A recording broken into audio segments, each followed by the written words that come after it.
আওয়ামী লীগ সরকার কর্তৃক মিথ্যা সাজানো সিঙ্গার থানার নাশকতার প্রথম মামলা জিআর 57/18 যা রুজু হয়েছিল 2018 সালের 3 ফেব্রুয়ারি। আজ সেই মামলা হতে এজাহারভুক্ত 26 জন ও অজ্ঞাতনামা 50 থেকে 60 জনকে অতিরিক্ত জেলা ও দায়রা জজ আদালত 1 মানিকগঞ্জের অতিরিক্ত বিজ্ঞ বিচারক সাবিনা ইয়াসমিন সরকারি নির্বাহী আদেশে প্রায় সকল আসামিদের উপস্থিতিতে রায় পাঠ করে খালাস প্রদান করেন।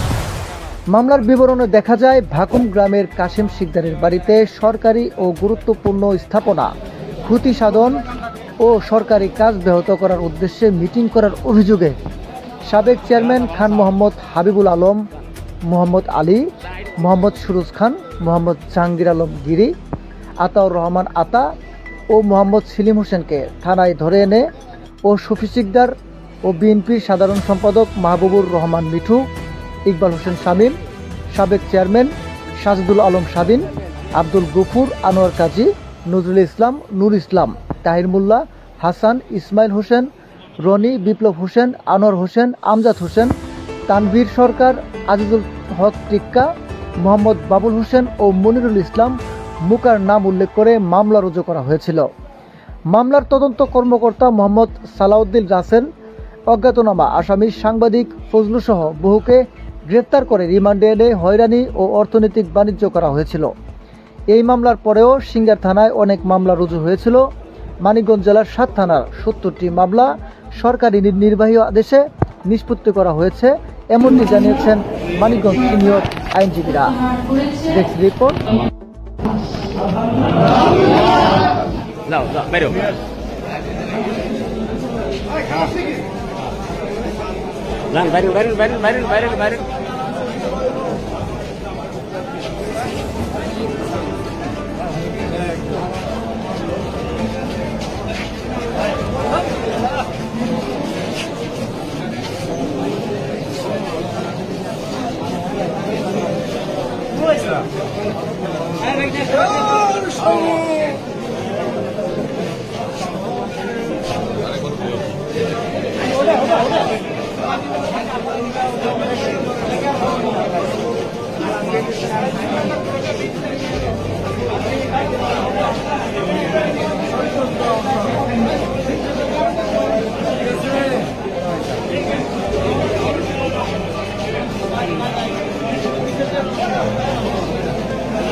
রাষ্ট্রীয় প্রজ্ঞাপনে মামলা শেষ হলো 2টা, আর 2টা বাকি আছে।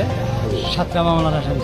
7টা মামলার আসামি। সরকারকে ধন্যবাদ, কারণ সরকারকে হঠাৎ যে মিথ্যা মামলা দিয়েছিল সেই মামলার প্রতিশ্রুতি দিয়েছিল এই তত্ত্বাবধায়ক সরকার যে আমরা মামলাগুলি শেষ করে দেব, সেই প্রতিশ্রুতি অনুযায়ী দেরিতে হলেও আজকে মামলা মানিকগঞ্জের প্রজ্ঞাপনকে থেকে সরকার এবং রাষ্ট্র পাঠাইছে।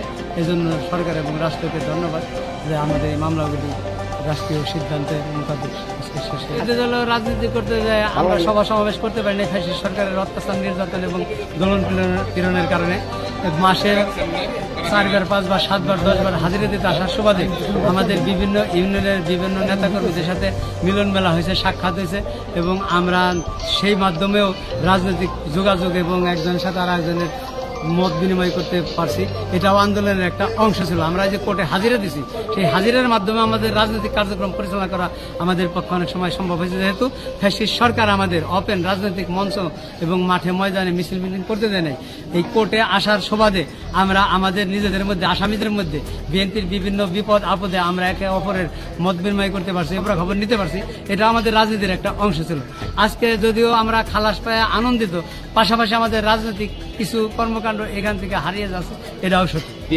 এটা ফ্যাসিস্টবাদী সরকারের হটানোর ক্ষেত্রে আমরা যে আন্দোলন সংগ্রাম করছি, সে অবৈধভাবে আমাদের মামলা মোকদ্দমা দিচ্ছে, এটা আমরা একটা রাজনৈতিক প্রক্রিয়া হিসেবে ধরি। না, দেখা হবে রাজনীতির মাঠে তো আমরা আছি, আমরা রাজনীতির মাঠ থেকে তো হারাই যাই। এখন ফ্যাসিস্টবাদী সরকার গেছে, আমরা সবাই সম্মিলিত ক্রমে ছাত্র জনতা আন্দোলন আমরা তাদের সরাইতে পারছি। সেই আন্দোলনের ফসল হিসেবে আমরা এই আজকে রাষ্ট্রীয় প্রজ্ঞাপনে আমরা খালাস পাইছি। এবং আমি ধন্যবাদ জানাই আমাদের বিএনপিপন্থী উকিলদের, যারা আমাদের এই 8 বছর বিনা পয়সায় আমাদের সহযোগিতা করছে। এটা আমাদের একটা রাজনীতিতে অনেক সুবিধা হয়েছে এবং আমরা খুশি এই আমাদের আন্দোলনের যে ফসল, যে ডক্টর ইউনূস সাহেবের সরকার, এই সরকার আমাদের সমস্ত মামলাগুলো প্রত্যাহার করে নেওয়ার প্রজ্ঞাপন জারি করেছে।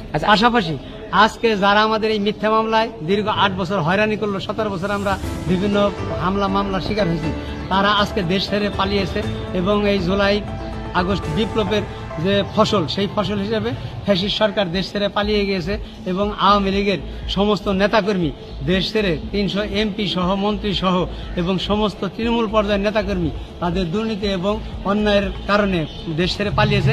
আজকে আমি মনে করি এই মামলা শেষ, পাশাপাশি আমাদের এই আন্দোলনের ফসল হিসেবে আজকে চূড়ান্ত বিজয় মনে করতেছি। খুব আনন্দিত। জেল খাচ্ছি 2 বার, প্রথম দিন 29 দিন, দ্বিতীয় দফা 23 দিন। আসলে আমরা সবাই খুশি এবং আনন্দিত। দীর্ঘ 15 বছর গ্লানি আজকে ধুয়ে মুছে রেখে গেলাম। দীর্ঘদিনের কষ্ট এবং এই ফ্যাসিস্টদের যে জুলুম আজকে সমাবেশন হলো। আজকে আমাদের নেতা কর্মীরা হাসি মুখে আজকে বাড়ি চলে যাবে। আওয়ামী লীগ আমাদের দীর্ঘ 17 বছর মামলা টামলা দিয়ে আমাদের কারাগারে রাখছে। বিভিন্ন সময় বাড়ি ঘরে বাইরে ছিলাম। এই যে আমার বোনের জামাই ছোটবার ধরে সাথে আমি জেল খাচ্ছি, ঠিক ঠিকানা নেই। যে আজকে মামলা খালাস, আমরা অনেক আনন্দিত এবং খুশি। ধন্যবাদ। পৃথিবী অনেক মামলা ছিল, তার মধ্যে 77টা মামলা আজকে আমরা গত পরশুদিনকে কাগজ পাইছি যে প্রত্যাহার করছে। তার আগে এই যে 77-এর মধ্যে প্রায় 60টার উপরে এই বিজ্ঞ কোর্টের থেকে এরা খালাস পেয়েছে। এগুলো সব মিথ্যা মামলা ছিল এবং হরের মামলা ছিল। এই মামলা গভর্নমেন্ট আরো আগেই, এই 8-9 মাস লাগা উচিত ছিল না, আরো আগেই হলে আরো একটু স্বস্তি থাকবে। আমরা আশা করি আরো যদি কিছু মামলা থাকে সেই মামলাগুলোও হয়রানিমূলক, সেইগুলোকে অবিলম্বে প্রত্যাহার করছে, এটা আমাদের দাবি।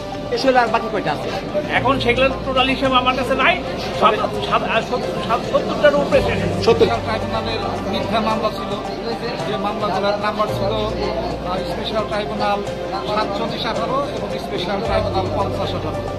রাষ্ট্রের পক্ষ থেকে এই মামলাগুলির কার্যক্রম স্থগিত করছে। এই মামলাগুলোকে বিজ্ঞ জেলা দায়রা জজ অ্যাডিশনাল 1 আজকে আসামি পরীক্ষা এবং যুক্তিতর্কের এই মুহূর্তে রাষ্ট্রের আদেশের প্রেক্ষিতে আসামিদেরকে বেকসুর খালাস দিয়েছে। যদি রাষ্ট্রপক্ষের আদেশ না থাকতো তাহলে মামলাটা রায়ের জন্য একটা তারিখ করতো। এতটুকু পার্থক্য লাস্ট মামলা তো এমনি শেষের পর্যায়ে। এই মামলা পর্যাপ্ত সাক্ষী প্রমাণ পাওয়া যায় না, মামলা সমাপ্তির দিকে। আমিও এই মামলায় আসামি ছিলাম। আমি সবথেকে কম সময় মানিকগঞ্জ কারাগারে ছিলাম, মাত্র 2 সপ্তাহ অধিক। আমি 2 দিন রিমান্ডে ছিলাম। আমাকে থানা থেকে সরে থাকতে বলছিল। আমি সাভারে 20 দিন পালিয়েছিলাম। 20 দিন পর সিঙ্গার থানার সামনে আসাতে আমি গ্রেপ্তার হই। যদিও পুলিশ বা কর্তৃপক্ষ চেয়েছিল আমি সিঙ্গারে না থাকি, আমারই দোষ, আমি সিঙ্গারে এসে আমি গ্রেপ্তার হয়েছিলাম। আর দীর্ঘদিন এই মামলায় হাজিরা দিলাম। মামলা শেষ হলো। জামিন সহ প্রতিটি তারিখে তারা টাকা নেয়নি, তাদের নিজ উদ্যোগে স্বেচ্ছায় আমাদের মামলার মোকাবেলা করেছে, মামলায় মুক্ত করেছে এবং আমাদের খালাস করে আজকে মুক্ত করে দিয়েছে।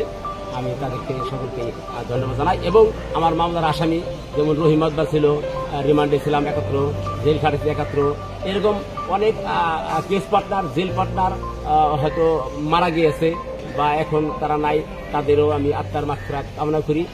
আর যারা আছে সকলের